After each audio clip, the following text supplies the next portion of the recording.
Hello everyone, welcome to mind boosting classes. आज है English speaking course का 7th day. जिन्होंने पहले 6 डेज़ की वीडियो नहीं देखी, लिंक आपको डिस्क्रिप्शन में दे दी जाएगी, आप जाकर ज़रूर देख लीजिएगा। और इस वीडियो के एंड में मैं आपको बताऊंगी एक ग्रामर ऐप के बारे में।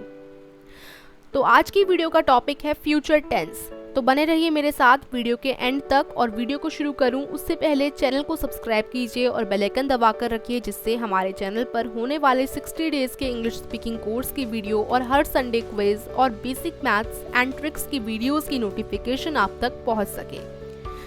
तो इन तीनों की प्लेलिस्ट के लिंक भी मैं आपको डिस्क्रिप्शन में ही दे दूंगी। अब आते हैं वीडियो की तरफ, जिसमें हम फ्यूचर टेंस के बारे में बात करने वाले हैं।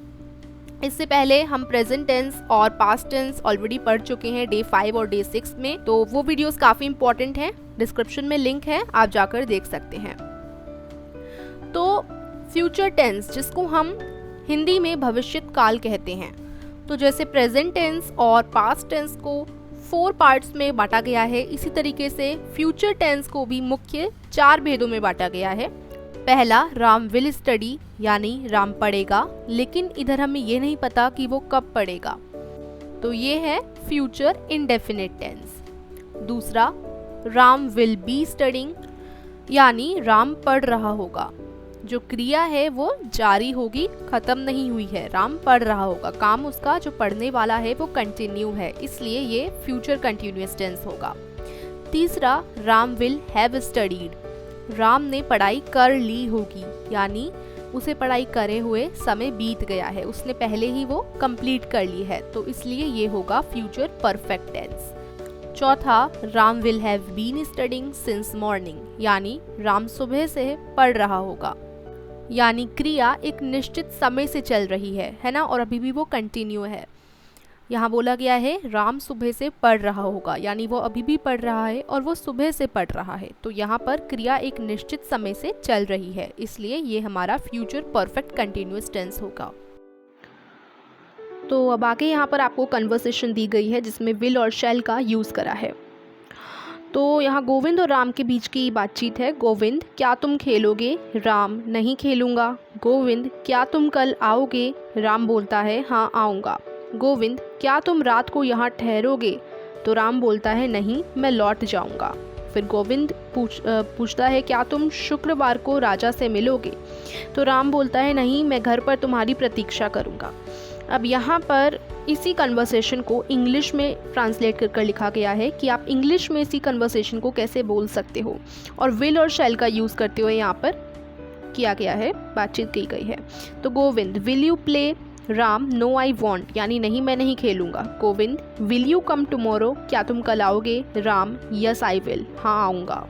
Govind, will you stay here tonight? क्या तुम आज इधर ही रुकोगे? Ram, no I will go back.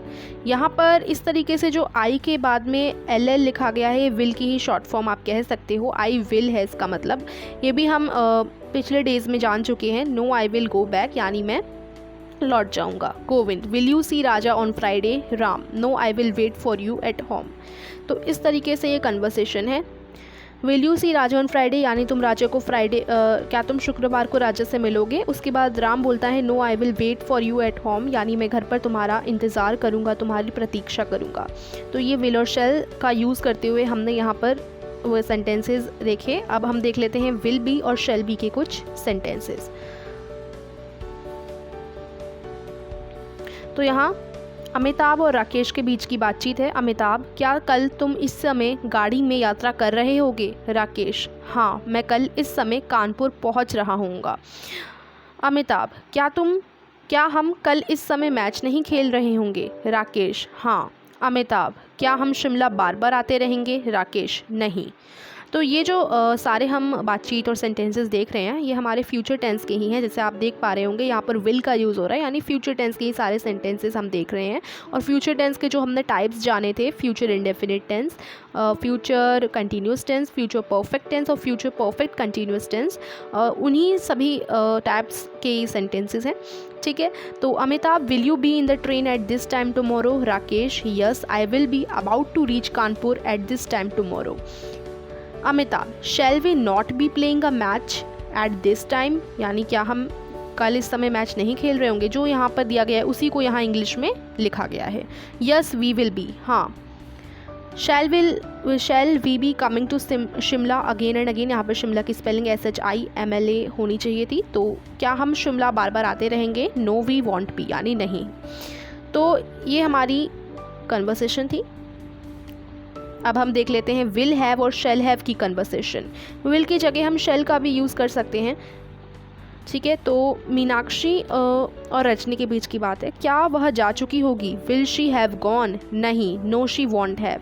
क्या तुम अगले मास तक कालका से आ चुकी होगी? Will you have come back from कालका बाय नेक्स्ट मंथ? हाँ, मैं तब तक वहाँ से आ चुकी होंगी। Yes I will have come back by then. क्या कल इस समय तक तुम परीक्षा दे चुकी होगी? Will you have taken your test by this time tomorrow? हाँ, मैं अपने जीवन का एक महत्वपूर्ण अध्याय समाप्त कर चुकी होंगी। Yes I will have finished an important chapter of my life. क्या तेरा भाई कनाडा से आ चुका होगा? Will your brother have returned from Canada? नहीं, वे कनाडा से नहीं आ चुके होंगे। No he won't have. तो ये थी हमारी बातचीत जिसमें हमने विल हैव और शैल हैव का यूज़ किया। एंड देन हम देखने वाले हैं विल हैव बीन और शैल हैव बीन के सेंटेंसेस, यानी फ्यूचर परफेक्ट कंटिन्यूअस टेंस के सेंटेंसेस। क्या कल तुम इस समय सो रहे होगे? Will you have been sleeping at this time tomorrow? नहीं, शायद मैं इस समय पढ़ रहा हूँगा। No, probably I shall have been studying at this time. और तुम्हारा भाई राजीव क्या कर रहा होगा? And what will your brother Rajiv have been doing? वह शिमला जाने की तैयारी कर रहा होगा। He will have been preparing to leave for Shimla. तो ये हमने बातचीत देखी। अब कुछ याद रखने वाली चीज़ें देख लेते हैं जो हमें याद रखनी चाहिए। तो हमें वाक्यों पे ध्यान देना है। पहला, आई शैल नॉट प्ले, ठीक है, और दूसरा ही विल नॉट प्ले। तो पहले सेंटेंस में शैल यूज़ हो रहा है, दूसरे सेंटेंस में विल यूज़ हो रहा है। अब इनको कहाँ कहाँ यूज़ करें? शैल कहाँ यूज़ होता है, विल कहाँ यूज़ होता है? क्या हम विल की जगह शैल यूज़ कर सकते हैं?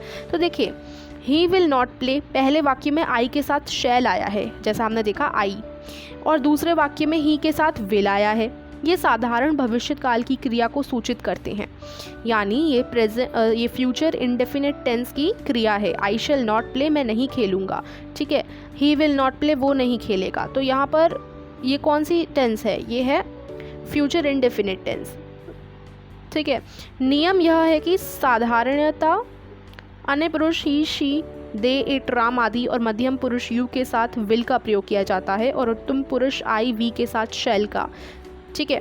तो यहाँ बताया गया है कि हम लोग ही, शी, दे, इट, राम, मतलब किसी का नाम हो, राम हो, सीमा हो, सुरेश हो, किसी का भी नाम हो, he, she, they, it, Ram, you, इन सब के साथ हम किसका यूज़ करते हैं? विल का यूज़ करते हैं। और जो उत्तम पुरुष होते हैं जैसे आई, वी, इनके साथ शैल का यूज़ कर सकते हैं, ठीक है। ऐसा नहीं है कि वी के साथ आप विल का यूज़ नहीं कर सकते, वी के साथ आप विल का भी यूज़ कर सकते हैं, आई के साथ भी विल का यूज़ कर सकते हैं।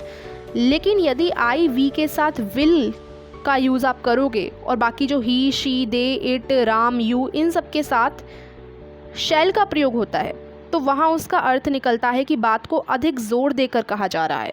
जैसे अगर मैं आई के साथ शैल ना लगाकर विल लगा दूँ, I will not play this tomorrow, तो इसका अर्थ हो जाएगा मैंने कल ना खेलने का निश्चय किया है।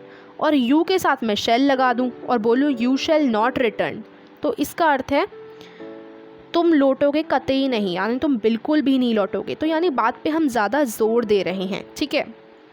अथवा तो यही चीज़ यहाँ पर बताई गई है कि यहाँ पर जोर दे दिया जाता है। अगर मैंने आई के साथ विल का यूज़ किया तो इसका मतलब ये भी है मैं कल बिल्कुल नहीं खेलूँगा या खेलूँगी। और यू शैल नॉट रिटर्न का मतलब तुम कल कतई नहीं लौटोगे, यहाँ पर तो यही लिखा गया है। तो यानी यहाँ बोला गया है कि अगर हम he, she, they, it, Ram, you के साथ वैसे तो विल का यूज़ किया जाता है, लेकिन अगर हम शैल का यूज़ करते हैं तो यानी बात पे ज़्यादा जोर दिया जा रहा है। ऐसे ही आई और वी के साथ शैल का यूज़ किया जाता है, लेकिन अगर हम इन्हीं आई, वी के साथ विल का भी यूज़ कर सकते हैं, कोई प्रॉब्लम है नहीं कि आई, वी के साथ ज़रूरी है शैल का यूज़ करना, ऐसी कोई बात नहीं है। लेकिन अगर आई, वी के साथ हम विल का यूज़ करेंगे तो इसका मतलब होता है कि बात को अधिक जोर देकर कहा जा रहा है, ठीक है। यही चीज़ यहाँ पर समझाने की कोशिश की गई है। बाकी आज हमने फ्यूचर टेंस के बारे में जाना है, ठीक है।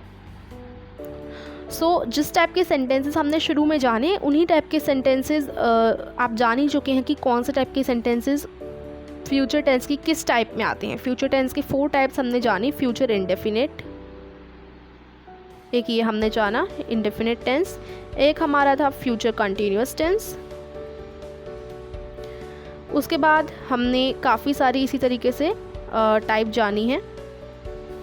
फ्यूचर कंटिन्यूअस के बाद हमने जाना future perfect and then future perfect continuous tense. तो ये हमारी 4 टाइप्स थी, राइट। तो इनको आपको ध्यान रखना है। जैसे ये सारे बहुत ही सिंपल हैं, जैसे हमारी प्रेजेंट और पास्ट की टेंसेज हैं वैसे ही फ्यूचर की भी टेंसेज हैं और उन्हीं टाइप के सेंटेंसेस इन सभी टाइप्स में आते हैं। सो आई होप अगर आपने पिछली क्लासेस देखी होंगी इस इंग्लिश स्पीकिंग कोर्स की तो ये भी क्लास आपको अच्छे से समझ आ गई होगी। आप प्रैक्टिस करेंगे तो और क्लियर हो जाएगा आपका सब कुछ, ठीक है। और बाकी इस ये कन्वर्सेशंस काफ़ी इंपॉर्टेंट होती हैं, इनको अच्छे से हमें पढ़ना चाहिए क्योंकि इनमें फ्यूचर टेंस के काफ़ी सारे सेंटेंसेस हमने देखे हैं। तो अब मैं आपको बताती हूँ एक ऐसे इंग्लिश ग्रामर के ऐप के बारे में जो कि काफ़ी अच्छा ऐप है। और जैसा मैंने वीडियो के स्टार्टिंग में भी बोला था कि एंड में मैं आपको एक ऐसे ऐप के बारे में बताने वाली हूँ। तो इस ऐप का नाम है इंग्लिश ग्रामर टेस्ट। अगर आप सर्च करोगे प्ले स्टोर पर तो ये आपको मिल जाएगा। यहाँ पर आप इंग्लिश ग्रामर टेस्ट दे सकते हो। 180 टेस्ट हैं, मिक्स्ड टॉपिक हैं, 26 ग्रामर के टॉपिक हैं और सिंपल एक्सप्लेनेशन दे रखी हैं। प्रोग्रेस चार्ट भी है और चैट रूम भी है जहाँ पर आप दूसरे यूज़र्स के साथ प्रैक्टिस कर सकते हैं। तो काफ़ी अच्छा ऐप है, आप इसे डाउनलोड कीजिएगा और इससे आप अपनी इंग्लिश ग्रामर को इम्प्रूव कर सकते हैं। No books just one app. So I hope ये वीडियो आपके लिए हेल्पफुल रही होगी। अगर आपको ये वीडियो पसंद आई तो वीडियो को लाइक करने के साथ साथ चैनल को सब्सक्राइब और बेल आइकन प्रेस करना मत भूलिएगा। और जो हमने टेंसेस जाने हैं, प्रेजेंट टेंस, पास्ट टेंस और फ्यूचर टेंस, इनकी प्रैक्टिस करते रहिए। मिलती हूँ जल्द ही आगे आने वाले वीडियोस में। तब तक के लिए bye bye and thank you for watching this video.